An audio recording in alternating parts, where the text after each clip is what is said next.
With new control methods comes new approaches to game design. Some games use control innovations to create an entirely new experience, others use them to improve existing concepts, and some use them just to use them, implementing them on the most superficial level, as if to say, hey, look, here's a game with unique controls, and Harry the Fairy is one of those games.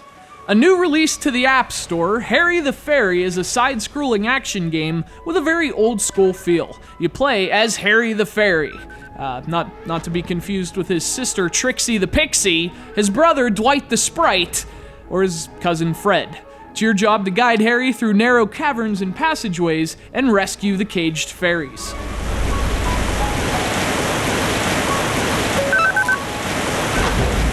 So the premise is simple, and the basic structure of the game is, again, very retro. You just move through the levels, avoid sharp things, collect stars, and find the goal. The more stars you collect, the better your score. And games like this, I mean, they're generally among my favorites, so in theory, so should Harry the Fairy. But then there are those controls.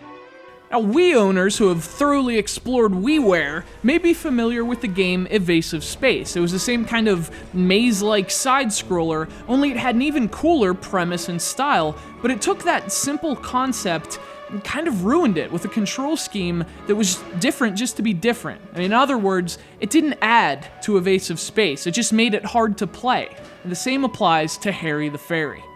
In fact, I had flashbacks to Evasive Space while playing it. I wanted so much to like Harry the Fairy, but it's one of those games in which, the whole point is it's harder to control than it should be. With an analog stick, I would fly through this game, adore every second, and play it over and over, but using tilt? Ugh, no thanks.